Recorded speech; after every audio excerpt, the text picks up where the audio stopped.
Ready to start whenever you are. Yeah. Alright. Um, yeah, this is Danny Rock Podcast. We're back. Tribal and Reg. Yo, yo. And this shit just came to me. I always get ideas out the blue. And I'm like, we definitely gotta do this one. We should have did this a long, long time ago. And when it comes to old school hip hop, everybody praises the 90's, the golden era. I love it. A great era, but I think we tend to forget about the 80's era as well. I agree. And classic albums didn't just start in the 90's, but they were classics for hip hop in the 80's. And I wanted to just do our own like little you know pick our 10 best classic albums from that era. You know what I'm saying? And a lot of these albums I grew up with. Some of them I have on physical. Some of them are out of print. But you know, I just was like, yeah, we gotta definitely put some respect on 80's rap because I think in having a lot of conversations in the past year or so, people forget about that era, and it's a shame.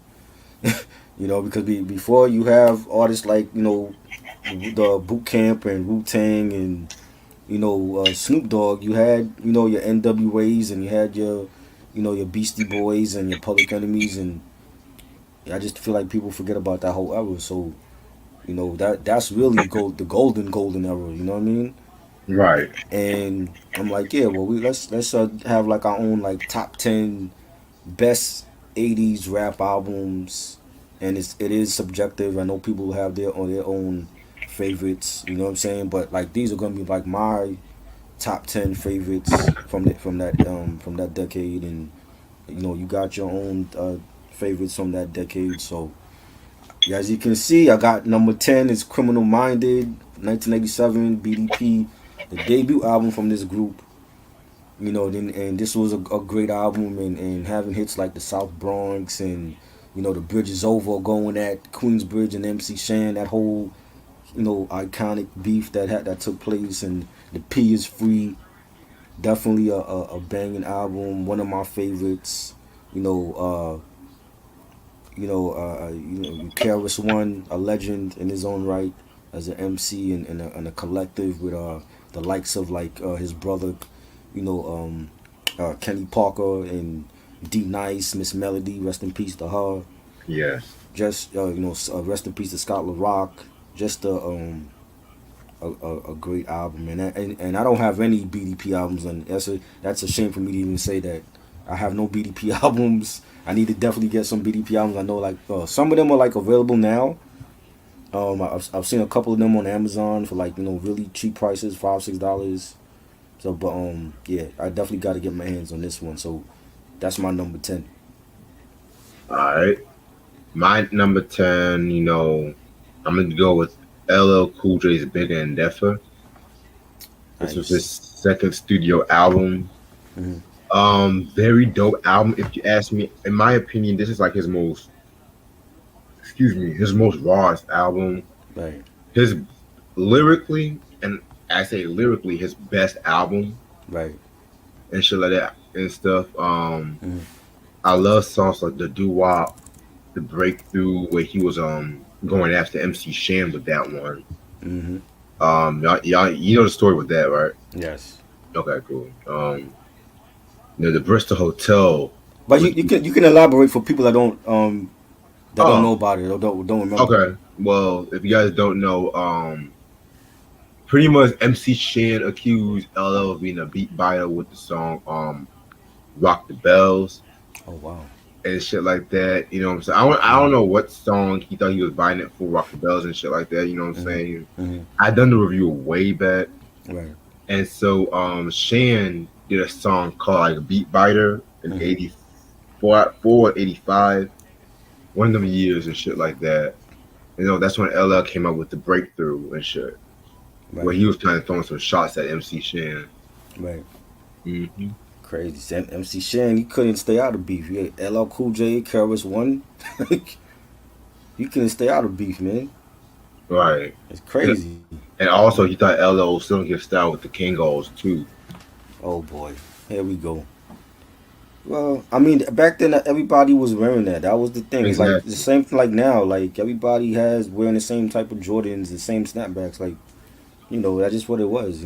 I think LL, more people associate the Kangos with LL to me than MC Shan. You know what I mean? Exactly. So you know, everybody had a Dookie rope chain. It's not like Run DMC were the only ones that were wearing it. Everybody had one. Right. So I don't think he started that look. That's Kango's thing. They wasn't paying him for that look. You know what I mean? No. Um, all right. That's your number 10. Yeah. Number 9. I got this group right here. Let me bring it up. Um, Trying to get the hang of this sharing thing. Like you like the king of this shit right here. Mm. The king of this sharing thing. Where was it at? Hold up. Um,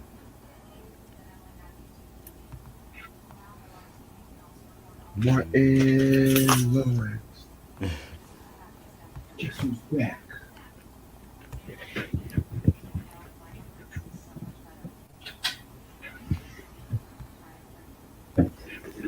got number 9 for me.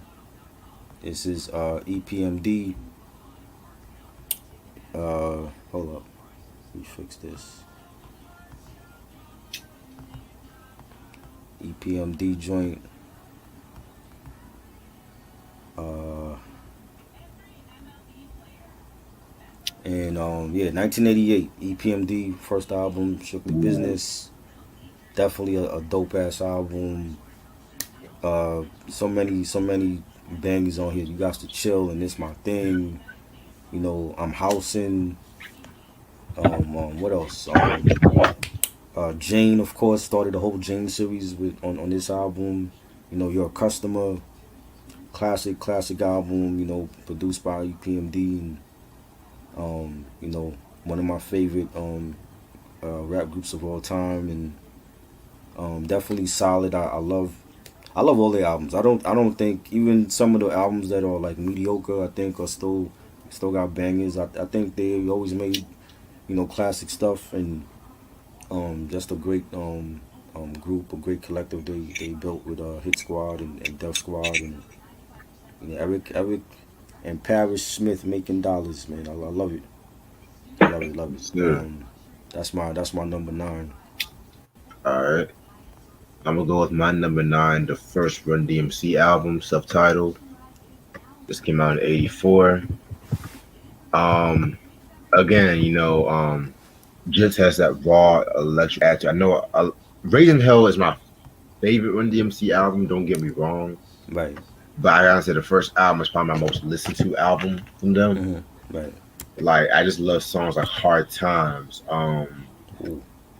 Rock Box, which that did a lot more. In my opinion, when it comes to the whole rock rap, I kind of like that more than the Rock This Way cover and shit like that. Yes. Yes.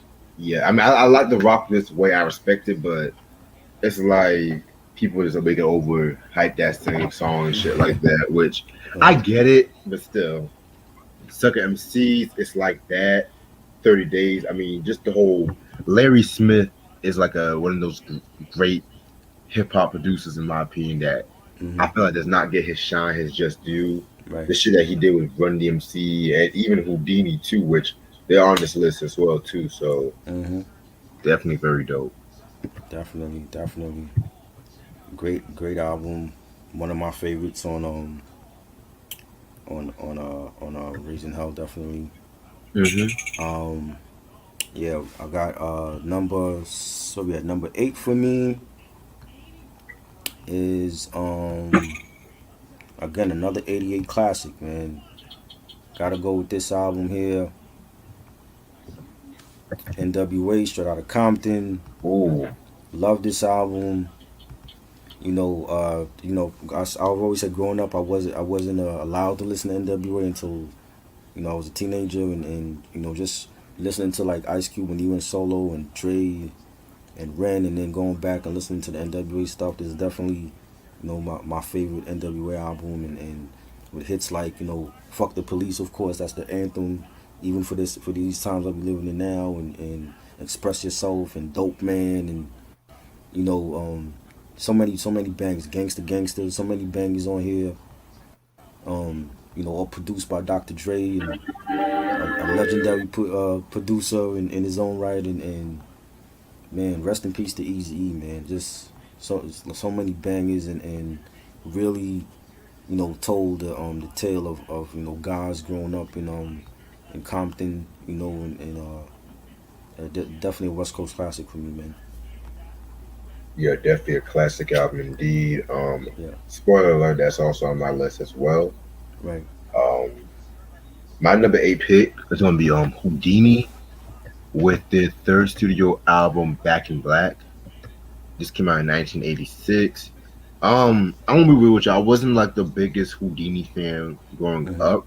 Right. I recently got into their music maybe like a good 3, 4 years ago, Hmm. and I love this album because it definitely had like a more raw contemporary feel to it compared to like the first two. Right. Like, I love the songs Funky Beat. Da da da da Funky beat. da da da da Ding, da. ding, ding, ding. Wow. Extra Right. extra read all about it. Houdini Hmm. just dropped another funky beat. I mean, even the video was iconic, with Right. Malcolm Jamal Warner and shit, you Yes. know what I'm saying? Yes. Yes. And then you had of course the classic One Love, Hmm. One which love. that was like really like one of the first mature hip hop love songs and shit. Cause I felt like with LL's I Need Love, he did that for the teenage girls, but with this one, Hmm. it was more like for the grown ups and shit like that. You know what I'm saying? Yep. I'm a hoe. Mm. Again, dope. Fugitive. Like this is pretty much like my favorite Houdini album and shit like that. You know what I'm Hmm. saying? Definitely an album I feel like needs to get more attention. Cause yeah, Definitely. Escape was cool and shit like that. But to me, this one, I feel like they stepped their pen game. Right. Larry Smith, rest in peace, stepped his production game, and rest in peace to Ecstasy as well too. Right. Right. Definitely. Yeah, man. I would. That was the first piece of music I bought on cassette was the Houdini Max the Max single for One Love, Yes. and when they had like the different mixes of One Love, the radio mix and the extended version, and then they had like little snippets of like the other songs like Freaks Come Out at Night, and Funky Beat and Big Mouth, and classic, man. Right. Classic. I wasn't huge on their albums. Like I remember having Open Sesame, but I didn't play that a lot. I did not like the whole album. And it's been years since I heard that album, man. But I remember buying that on cassette. Like that was like one of my earliest rap albums on cassette, and not liking the whole album. But um, yeah, man, they definitely a legend. Rest in peace to Ecstasy. Right. Great underrated rap group. We definitely need to talk some Houdini stuff. So you know, um, yeah. Number 7 on my list is this group right here. Um, Uh, 1986, Beastie Boys, License to Ill, okay. their debut album, dope album. I've liked it since the beginning. When they dropped "Fight for Your Right," and back then when I was little and watching that video and thinking like, who are these white boys? Like I didn't know if they were rock or if they were rap. They were rapping, but it had like a rock vibe to it, and that was an epic single. It caused a lot of controversy. you know, um, then you had No Sleep Till Brooklyn, classic. I've heard people do that song over like MOP. Paul Revere. Brass Monkey, the New Style. Definitely had like that Run DMC, rock rap fusion vibe. Like when you listen to Run DMC's Rock Box, it reminded me of like this album, and they did a nice balance of incorporating the rock, guitars and the samples with the 80's break beats, and definitely one of their best albums. Rick Rubin, the legendary founder of Def Jam, and with Russell Simmons, and he produced this album and on Def Jam as well, and definitely a great album, man. So Shout out to the Beastie Boys. Rest in peace. MC, whose was that? The MCA that died. MCA, yes. MCA. Yeah. I always get him and Mike confused for some reason, but rest in peace to MCA, man. Yes. I remember when I took Ninth Wonders class, he pretty much said that when that album came out, all the drug dealers were listening to that fucking album just from that production Right. and Right. stuff like that. It was Some of banging. Rick Rubin's crispest production I've ever heard, shit like Yeah. that. Definitely. Definitely. Um, my next album is gonna be Slick Rick: The Great Adventures of Slick Rick. Yes. This is a timeless, flawless, unarguable classic right here. This is Slick Rick, first album. The Bomb Squad did the most of production on this beat on this album, Mm-hmm. excuse me, because if you listen to like the usual work with Public Enemy, Mm-hmm. it was like a lot more harder bass. But with this album, they took like a lot more melodic approach. Right. Him, them, and of course Jam Master Jay and Slick Rick also did a thing production too. Mm-hmm. This was known for classics like Children's Story, Treat Her Like a Prostitute, Hey Young World, The Rule Is Back. Definitely loved that fucking joint. Especially just the way he came in. I know Jay Z did his own version of The Rules Back too, which that was dope too. I'm not gonna lie. Yeah. Yes. Yeah, actually, a lot of rappers covered a lot of shit from this album. Like Black Oh Star yeah. did their version of Children's Story. Right. Um, who else? Who else? No, somebody did a version of something. The Lost Yeah, Boys, I think. yes. Hey Young World. Right. They sampled Hey Young World Yeah. for Love, Peace, and Happiness. I love Mm-hmm. that track. Love that. But the one track that's actually my favorite that no one talks about is the moment I feared. Yes. Oh my god, that Crazy. story and Crazy. that beat is fire and shit like Mm-hmm. that. Definitely a classic. Definitely. Yes. Love that. That's also on my list as well. Spoiler alert. Track seven. Number seven for me is another 88. I see a lot of 88s coming up on my list for some reason. A lot of 88s. I think 88 definitely was like that pinnacle year for rap as far as for that decade. You Right. know, another 88 classic in my opinion. We got from the Native Tongues, the Jungle Brothers, Straight Out the Jungle. I actually have Ooh, this on cassette. I want us to discuss this. We need to discuss this album. Nobody I ever see, discuss their albums of any kind, from whether it's this one or the second one or the ones from the '90s. I never hear nobody discuss the Jungle Brothers. Like they're like the forgotten members of the Native Tongues. Like right. Tribe and De La were great, but we gotta put some respect on Jungle Brothers music as well. I've always enjoyed this stuff. The promo. You got I'll House You. I think that was like the first single. I'll House You. That's like the club record joint. Jim Browski was dope. Black is Black. You got Q-Tip on that one. Definitely a banging album. Produced by Q-Tip as well with the Jungle Brothers and Todd Terry. Yeah, I definitely would like for us to discuss this one at some point. So that's my number seven, Jungle Brothers, Straight Out the Jungle. Dope. Ironically, I was gonna pick a Native Tongues, staying with Native Tongue with Queen Latifah's Hmm. All Hail the Queen. That's my Nice. next joint. Yes. Classic album, Hmm. timeless album. This was known for songs like Wrath of My Madness, Hmm. The Pros, Ladies First. Um, definitely the production was very dope too. Right. Mark the 45 King was doing most of the production on Hmm. that shit too.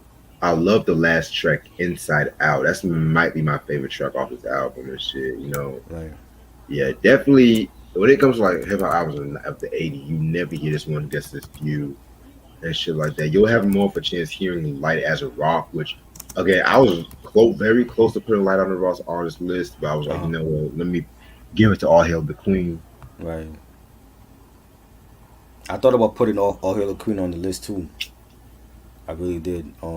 Light as a Rock. I thought about that also. Everybody can't make the list though, but they honorable mentions, and they could have made the list easily. Um, yeah. So that was your number. That was your number six. Yeah. Okay. For me, my numbers. So we are number five. Our number five for me is what's number five for me was this artist we had mentioned before. 1988 albums. I'm staying with the theme of that year. 88. Great Adventures of Slick Rick. Classic album. One of my favorites. I love the production. You know the joint's children's story. One of the best storytelling tracks ever. Hey Young World. Mona Lisa. One of my favorites. Teenage Love. Um, Lick the Balls. Every joint on here is a classic joint. You know, Slick Rick to me, he always had that flair and that fashion sense, still rocking, you know, the big chains around his neck and the bracelets, and he still got that swagger. And definitely a classic album, in my opinion. Yeah. Can we just appreciate the album cover? Yes, I love it. I love the Yeah. album cover. The album cover is dope. Just this whole Dope fucking album cover. attire. Yeah. Oh My my man, god. my man had like what do you look like? Like some red bellies on and shit. Yes. With like the red Kango hat and the red dress shirt and the gold chain. And he wasn't even blinged out really like this. This is like on a casual night, you know. This is like just Exactly. going to like pick up like some fast food night type of thing, you know. Like he Right? bring out the big jewels for like the real shows and stuff, you know. Exactly. Crazy, Definitely. crazy. And I Yes. like I Yeah. like that they paid homage to the London. That's like the London building in the background, right? I want to say yes. Yeah, like they paid homage to like you got like the Empire State Building in the back and looks like the London Tower or whatever in the background, and he paying homage to his roots, and I like that. So I definitely definitely love that. yes. All right. My next joint is gonna be Big Daddy Kane's "It's a Big Daddy Thing."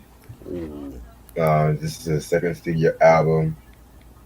Again, Long Live the King was a definite potential. Which again, I like Long Live the King, uh-huh. but the second album was more varied and balanced. Right. I feel like with the first album, he concentrated more on, like the battle rhymes Uh-huh. and shit like that, the braggadocio, which again, it was cool. And then It's a Big Daddy Thing. He focused more on songs Right. and shit too. Like, yeah, you had only two Marty Marl beats, which again was kind of like a disappointing. But Uh-huh. again, you had cats like Easy Mo B. That was the beginning of his relationship with Easy Mo B. Right. And he started producing shit himself. Uh-huh. Which actually he said he was producing some stuff from Long Live the King, but Oh wow. Marty Marl got the credit for it and shit like that. You know what I'm Right. saying? Right. Um, yeah, I love like that, another victory with Easy Mo B. That might be my all-time favorite Kane song. Period. Right. Um, I Get the Job Done. That's a very dope track. Uh-huh. You know what I'm saying? Young Gifted and Black, Smooth Criminal, Warming Yes. Up Kane. Fire. Um, yeah, man, Pimpin' Ain't Easy. You know, man, that was a dope joint right here. Oh yeah. You know, this album was just Kane at his best, in my opinion, Yeah. before he started just overexposing himself. You know, but yeah, Yes. Definitely a classic. That's also making my list as well. Again, another 88. I think my whole list should be called the 88 list because most of them were like from 88. Another 88 classic. One of my favorite albums from this group. Talking about Public Enemy. It takes a nation of millions to hold us back. Great album. Love this album. The production from the Bomb Squad. You got Chuck D in his prime. Kicking those social and tales of the hood in America and Flavor Flav and the S1Ws and Terminator X, killing shit on the wheels of steel. Joints like Bring the Noise. Don't Believe the Hype, that was real big. Black Steel in the Hour of Chaos, Night of the Living Bassheads, Rebel Without a Pause, Louder Than a Bomb. Every track on here is fire, banging tracks. Loved it, loved the production. I love those Public Enemy albums back then when it was just the Bomb Squad producing their stuff, and it was real chaotic. It was real noisy and in your face and real urgent messages they were kicking. And yeah, man, 5 Mile classic in my opinion, man. Yeah, definitely. My next joint is gonna be NWA Straight Outta Compton. Yes. A gangster rap masterpiece. Hmm. The review is coming next week, y'all. So Yes. Can't wait. stay tuned on that one. Cannot wait for that. I know a lot of people say that this is like their best album, which I love the album, but I'm more of a niggas for life guy. Just Right. being one with y'all. Hmm. It's crazy too, cause you know how recently I said how I felt like the production, he was influenced by like Marley Marl and shit. Right.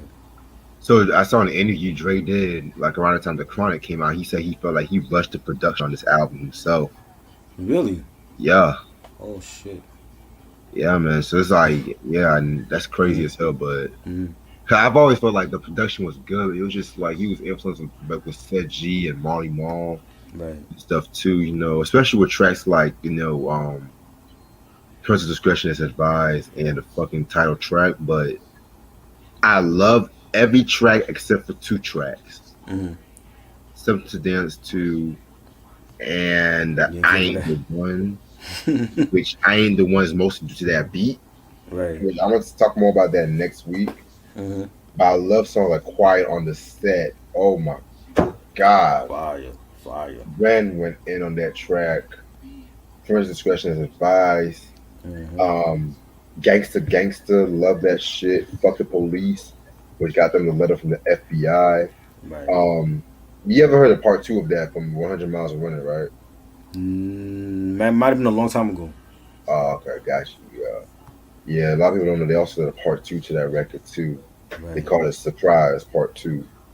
Wow. So yeah, yeah, very, very, very dope album. Stay tuned for more of my thoughts next week. Yes, that's gonna be dope. Yeah, no doubt. The great pick. My number three is 1989's De La Soul's 3 Feet High and Rising. I love this album. I remember getting this album when I was like in the fifth grade, on cassette back in the day. I have not gotten it on vinyl or CD. I must get this.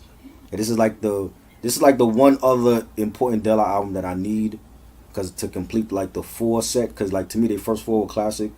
I have the second album finally. Love that one. The De La Soul is Dead.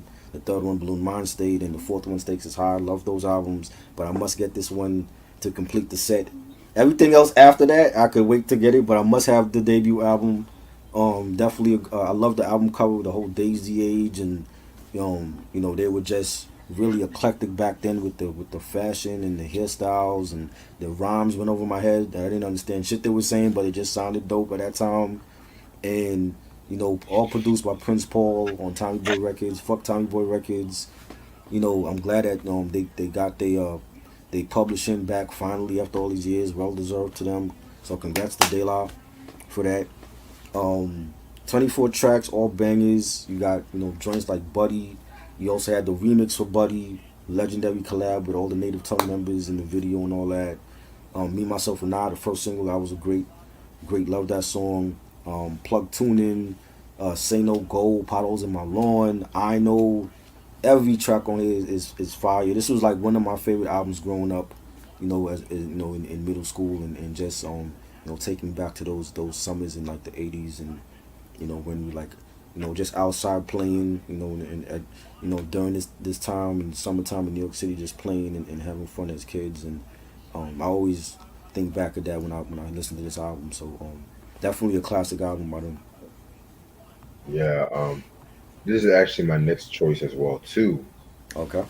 Yeah, very, very, very good album. It's the classic album. You know, this album and my next choice was pretty much the nice way to end up the '80s when it comes to hip hop, Right. just how far hip hop can go Mm-hmm. and stuff like that too. Like, yeah, they finally got the rights to this album and shit like Finally. that, finally and shit. So I'm Mm-hmm. grateful that newer generation can at least take a listen to this album because Right.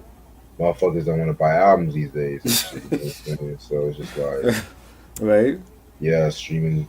But my only thing, if it's going to be on stream, I wonder if all the samples are going to be there and shit. You know what I'm saying? Right. And are they gonna end up putting all this stuff on physical again, or that's just a no Probably on vinyl. You on know how they vinyl? do Right. like limited edition on vinyl and shit. Mm-hmm. True. But yeah, True. I love songs like Me, Myself, and I. Mm-hmm. Say No Go, Potholes in My Lawn. You Yes. know, fucking the plug tuning and shit. You know what I'm Mm-hmm. saying? Yeah. Very, very, very dope album. Mm-hmm. Definitely. Definitely love that one. Um. Yeah. So that was De La Soul, Thief with High and Rising, classic album. If you don't know this album, hit YouTube and listen to it, man. It's gonna be on streaming soon, so they definitely gonna get to know who De La Soul is, man. You know. My next one for the last two for me is this rap group um with their album from when was it again? The release from this group from Hollis, Queens, Run DMC, 1986, Raising Hell. This was I want to say this was like my second, either my first or second rap album ever that I bought on vinyl. I have to get it again because like the vinyl got damaged, but I spent many hours playing this album and just looking at the album cover with them rocking the leather shearling coats and um man, I remember watching the video for the first time for Walk This Way with Aerosmith. I ain't know who the hell Aerosmith was back then, but I just thought it was dope. Like it just sounded different for that time. It was real street. It was real rebellious. And they were kicking lyrics, man. You got rest in peace, Jam Master Jay was on the scratching it up, and you know what I'm saying, and that was just a dope song. And then getting the album and hearing Peter Piper and it's tricky and My Adidas and man like even now I can still like play the greatest hits and like half of the songs from this album is on the greatest hits, depending on what version you got. And man, You Be Illin', Fire, it's a Perfection, one of my favorite joints as well on that was on side A of the vinyl. And I love it, man. It's a masterpiece produced by Rick Rubin. They were on Profile Records. And Russell Simmons also produced as well. And everybody knows Run is the brother of Russell Simmons. And you know shout out to DMC as well. One of the best rap groups of all time, definitely in my top 10 because they opened the doors for like a lot of stuff, like being the first rap artist to get their own sneaker deal and going on worldwide tours and having reality shows and everything. Like they just opened up the doors to take rap to where it's at now. So definitely salute to them. I think we gotta talk about their albums too, man. I never discussed a Run DMC album before. Well, I already reviewed all the albums. We can do Oh, it on you your reviewed channel. all the albums? Yeah, we can do it on your channel.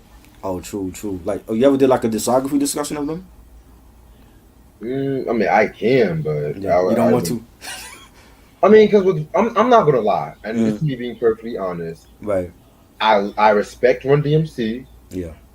but I've been more disappointed by their albums, by more of their album than Hmm. appreciative and shit. Right. I'm gonna be real. Yeah. Like I feel like the discography is kind of hit or miss. Like I like the self-titled album. Hmm. Raising Hell was cool. Tougher Than Leather. Yeah. And in terms of albums, like right off the get, I like those only three albums. Right. I didn't care for King of Rock. Um, Back from Hell. Hmm. I can appreciate the album a little bit more It compared to what's wasn't good. coming next, Right. but Down with the King, I didn't care Yeah, for it. Y'all know how I feel about that Crown Royal. that wasn't a classic. And I remember when Down with the King came out, and even now I see people posting it like, "Oh, this is a I'm like, this is a classic too." Yeah, people, 'Cause- because people were posting that even today, since it's the mm. anniversary, if I'm not mistaken. Oh, it's today? I didn't know that. I think so. I think it's the anniversary, but Oh wow, I'm just looking at myself nah, like, nah, that's not a classic. but Tougher Than Leather, that gets the most shit, which I don't Right. understand. I don't understand. That's to me is one of their best albums. Yes, Definitely. You know what influence. I mean? They even said they were influenced by Rakim and Kane Right. with that fucking album too and shit. hmm I don't. Yeah, the Down with the King has a couple songs I like, but the whole album is not great. It's not. You know what I'm saying? I'm like, nah. They props to them for coming back and reintroducing themselves to the generation at that time, but it's not a classic by any means. You know what I'm saying? And I feel like after that, it only got worse with was Crown Royal. That was the next one. Yeah, no That one. was bad. It was a whole bunch of. That's probably their most heavy featured album ever, cause they never had an album like that where it was like every track was like a feature. Well, you I'm know like, the story with the album, right? nah, what happened with Well, see, that album got pushed back plenty of times because that? Run and DMC were kind of beefing at that time. Right. Because I think DMC didn't like. I think he didn't like the direction Run DMC was going, Oh wow. and he wasn't really present in a lot of Crown Royal joints. So hmm that album was pretty much Run plus Friends because Yeah, DMC was only like in two or three tracks. that's why. I didn't know that back then. I didn't know that about that. Yeah, because mind the first single came out. I want to say '98 or '99. hmm I want to say I, that was a joint with Jagged Edge. I want to I say, remember that. I remember that. yeah. With, Cause they did the Let's Get Married remix. oh my god, that was. I didn't. Why you need a remix for that classic ballad? I don't understand that. Why ruin that Run DMC track for that beat? I didn't understand. I guess they had one for like the altar and the remix was for like the After after. party. Yeah, I guess It's just, that's what it was. see, that was around the time when a lot of '90s R&B joints they would have like a smooth, sensual song, and then Mm, the label would want like a hip hop track. Like Drew Hill's "In My Bed" is the perfect example. right. The song, the original, Oh. very smooth, very mysterious, Oh. and then fucking Jermaine Dupri jiggy-fied that shit. Like, I hate. I actually like. Well, I like both versions, but I like the remix better because I was a huge Brat fan, and I felt like her chemistry with Jermaine on like a lot of the remixes they done together was just it was they should have had an album together to me. Well, I know how much you don't like you're more Jermaine. I nice know. than me in this situation. Yeah, I know you don't like Jermaine that much. you know that was a great remix. Like I love that remix. I don't know why I never bought the single though. I never bought it. I wasn't a huge Drew Hill fan. I like some of these songs. You Yeah, when it comes to Drew Hill, there wasn't like one of my favorites from that era, but those Right. first two albums were hmm R&B classics to me. Right.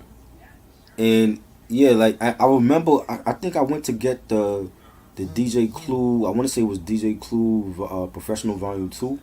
It was one album I went to buy when Crown Royal came out. I remember seeing Crown Royal in the stores and picking it up and watching, looking at the track list, and I'm like, yo, they got a shitload of features on here, and they'd never done that. And then I started reading like the reviews, so I'm like, oh man, that shit sounded bad. I didn't even bother listening to it or even buying it. I'm like, nah, There was I'll stop with Down with the King. there was only one song from Crown Royal that I liked, and Mm, you guessed it, it's the one with Nas and Prodigy. right, of course, that Yeah. makes sense.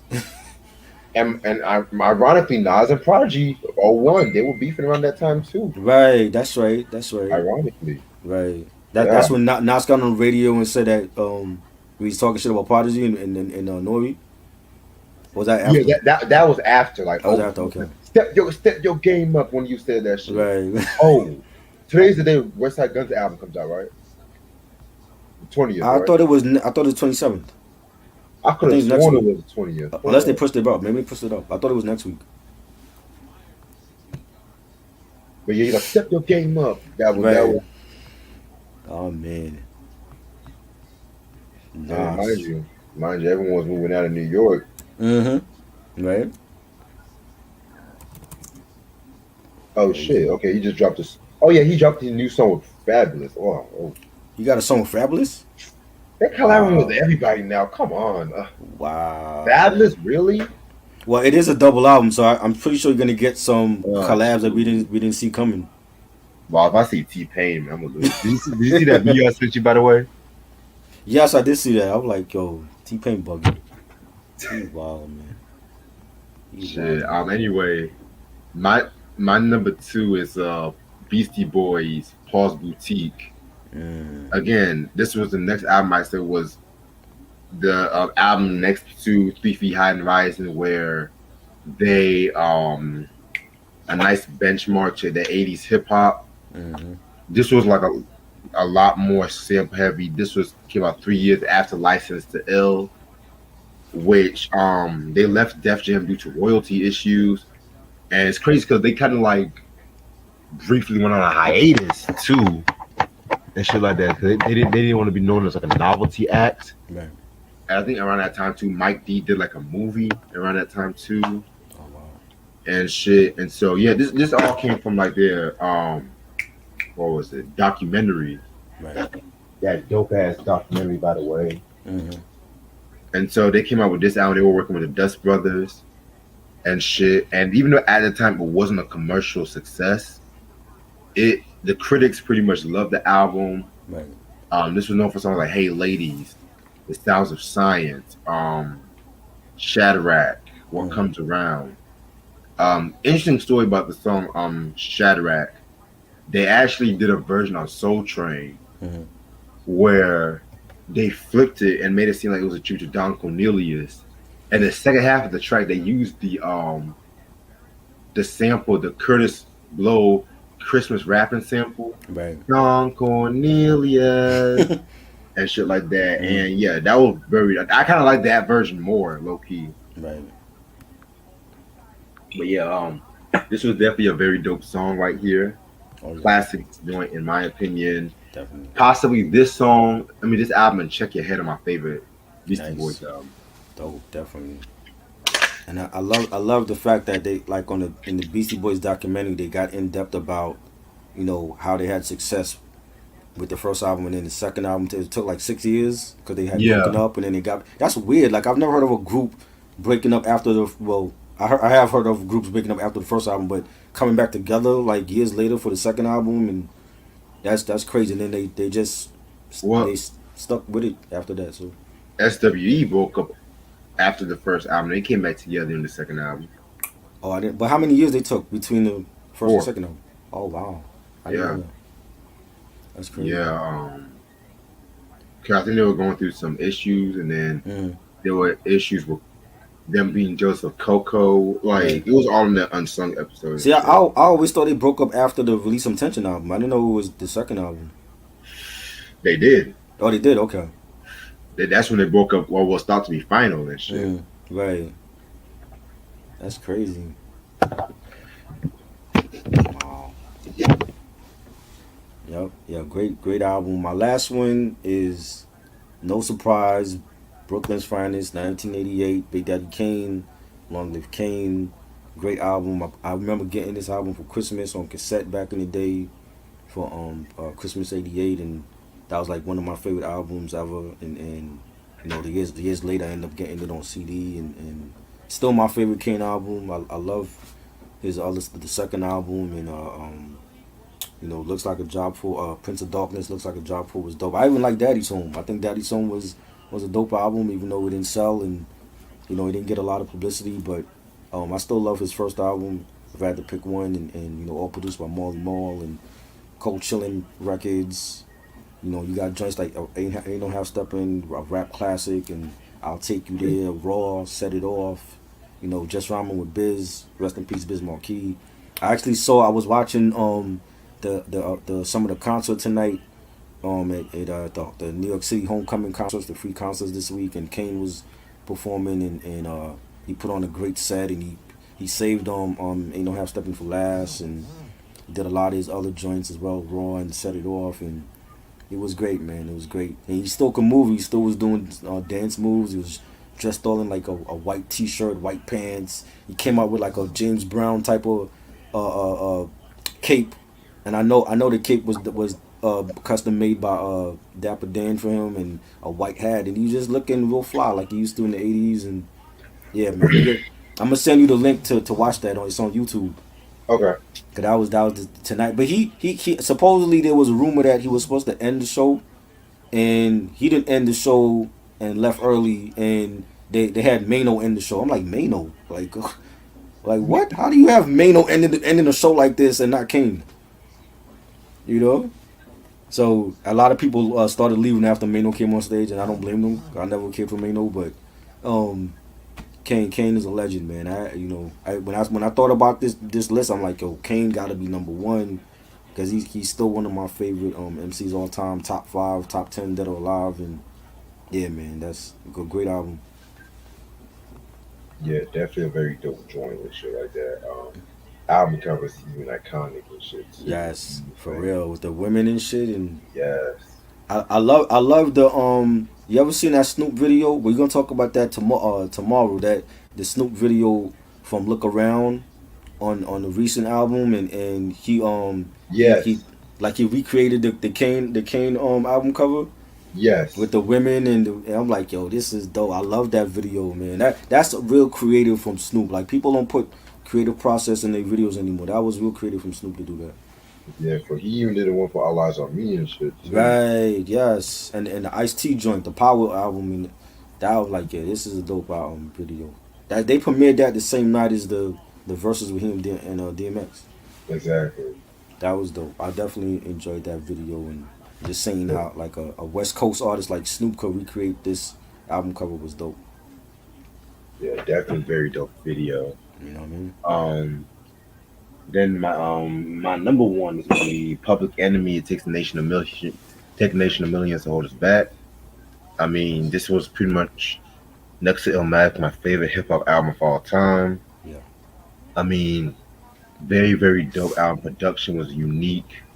You know, they wanted to make like the hip hop equivalent to what's going on. right, You know, known for songs like fucking Cold Lamping with Flavor, Caught, Can We Get a Witness, Don't Believe the Hype, you know, Show 'em What You Got. I mean, this whole album is flawless, in my opinion, like their breakthrough album and shit too. Because Yo Bum Rush the Show was good, but I felt like it was more like a local hit, if you ask me, right, and shit, and the sound was like a lot more darker. right. But yeah, this one was a very, very, very dope record. I love it. Classic. Yes, definitely, definitely. Great list, man. Great Appreciate list. it. I think we did justice. I almost feel like we should do a part two to this shit, yo. Oh yeah. I feel like there's so many other albums that could have been on this list, like we mentioned before. I'm like, yo, we could even do a part two to this shit, because this was, I feel like we definitely put respect on these '80s classics, and it can't just be all about the '90s and 2000s, and you know what I'm saying. It's like we're gonna salute hip hop. Let's salute each decade, properly. So I'm glad that we did this joint. So I think we could do like part two, like maybe we do it on IG Live or something, Oh yeah. like something different. Cause I know how to save the vids now. I did two convos already, and one of them saved. This last one saved on IG. So, but I'm gonna try to make it like under like an hour, like how we did here. So I can save it on there and just have it on there for people that want to watch on there instead of coming to YouTube or whatever. So Yeah, try definitely. something Let me different. know. Yeah, that'll be dope. Yes, sir. You know. Yep. This was great. This was great. Definitely subscribe to the channel, like, comment, share. Let me know your favorite '80s rap albums, or what albums you feel like should have been on the list, or what you would add, what you would take off. Let me know all that. And subscribe to Reg's channel. You know, and we coming back tomorrow with the Snoop discography review. I can't wait. Yes, I'm gonna I'm start. I'm gonna start listening to some sleep right now and I'm shit. excited. I'm excited. I've already listened to like his last three albums, or his last three recent albums, and yeah, it's gonna be surprising. It's gonna be surprising. Oh yeah. You know what I mean? This whole I'm, discography is gonna be surprising. yeah, I'm enjoying his recent stuff. It's the middle stuff in the 2000s that I had a problem with though. But we're gonna definitely discuss all that. That's gonna be fun. All right, man. That's gonna be at 11:30 tomorrow. Yes, no doubt. All right, it's just All definitely right. fun. Yeah, man. All right, bro. Thanks a lot. No problem. Hope you have a good night. You too. Peace. Peace.